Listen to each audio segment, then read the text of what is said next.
زندگی کیا ہے؟ زندگی ایک کتاب ہے جس کے پہلے صفحے پر پیدائش اور آخر میں موت لکھا ہوا ہے۔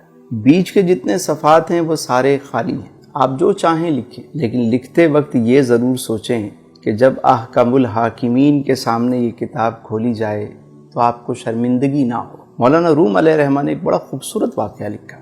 آپ فرماتے ہیں کہ ایک شخص کو ایک قیمتی ہیرا ملا، انمول ہیرا۔ وہ اسے لے کر جوہری کے پاس گیا اور کہا اس کی قیمت کیا ہوگی؟ تو جوہری نے اسے دیکھا تو کہا کہ میں اپنی پوری دکان بھی دے دوں تو اس کی قیمت ادا نہیں ہو سکتی، اس پورے سرافہ بازار میں کوئی بھی اس کی قیمت نہیں دے سکتا۔ تم ایک کام کرو، اس کو لے کر بادشاہ وقت کے پاس جاؤ، ہو سکتا ہے وہ اس کی قیمت دے دے۔ وہ شخص وہ ہیرا لے کر بادشاہ کے پاس گیا۔ بادشاہ نے جب اسے دیکھا تو وزیر سے پوچھا اس کی مالیت کیا ہے؟ بادشاہ کو بتایا گیا بادشاہ سلامت اگر ہم اپنا تخت و تاج بھی دے دیں تو اس کی قیمت ادا نہیں ہو سکتی، یہ ایک انمول ہیرا ہے۔ بادشاہ نے کہا بھائی کسی قیمت پہ بھی مجھے چاہیے۔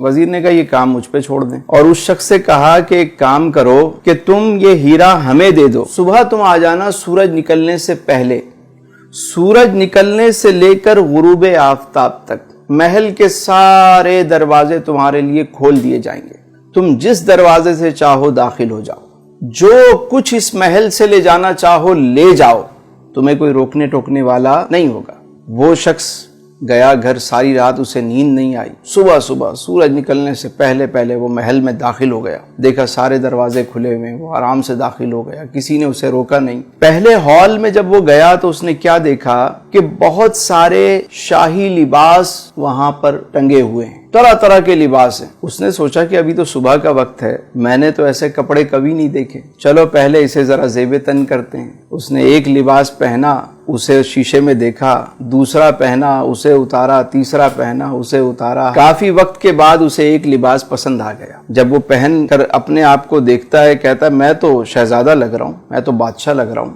اب وہ آگے چلا، آگے جب گیا تو وزیر موصوف نے کیا کیا، دوسرے ہال میں طرح طرح کے شاہی کھانے چنے ہوئے، دسترخوان لگا ہوا ہے اور تازہ کھانے پکا کے رکھے گئے ہیں، خوشبو آ رہی ہے۔ اب یہ شخص پوری رات کا جاگا ہوا، بھوک سے اس کا برا حال تھا۔ اس نے جب ایسے کھانے دیکھے تو اس کی بھوک اور بڑھ گئی، ایک کھانے پہ ٹوٹ پڑا، کبھی اسے کھا رہا ہے، کبھی اسے کھا رہا ہے، کبھی اسے۔ جب اس نے سیر ہو کر کھایا، شکم سیری ہو گئی، تو پھر یہ آگے چلا۔ اگلے ہال میں کیا منظر دیکھتا ہے کہ وہاں شاہی بستر لگا ہوا ہے، کنیزیں جو ہیں وہ پنکھے لے کر کھڑی ہوئی۔ اس نے سوچا کہ ابھی تو صبح کا وقت ہے، ابھی تو بہت وقت پڑا ہوا ہے، کیوں نہ میں تھوڑی دیر آرام کر لوں۔ یہ شاہی بستر پر لیٹتا ہے، کنیزیں پنکھا جلتی ہیں، اور یہ جو پوری رات کا جاگا ہوا، پیٹ بھر کے کھانا کھایا ہوا، اب جب یہ سویا تو اللہ طول اچانک اس کی آنکھ کھلی تو دیکھا کہ دربان اس کو اٹھا رہے ہیں۔ جیسے ہی اس کی آنکھ کھلی انہوں نے کہا بھائی وقت ختم ہو گیا، سورج غروب ہو گیا،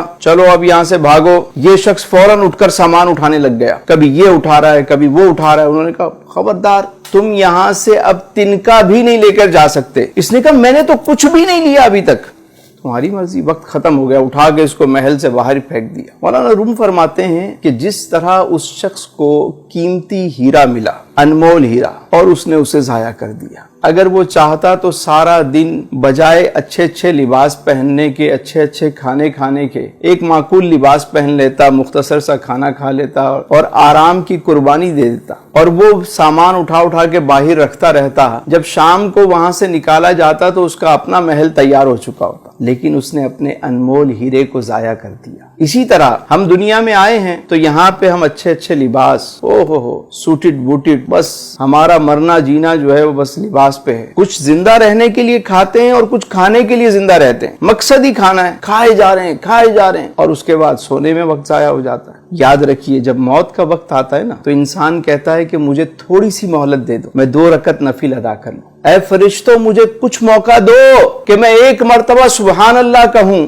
1 مرتبہ الحمدللہ کہہ لوں، ارے 1 مرتبہ اللہ اکبر کہہ لوں، تھوڑا سا تو موقع دو، میں کچھ صدقہ و خیرات کر دوں۔ فرشتے کہتے ہیں تجھے جو وقت ملنا تھا سو مل گیا، ٹائم از اوور، اب چلو۔ تو عقل مند وہ ہے کہ جسے جتنا دنیا میں رہنا ہے اتنا دنیا کی تیاری کرے، اور جتنا عرصہ قبر و آخرت میں رہنا ہے اتنی اس کی تیاری کرے۔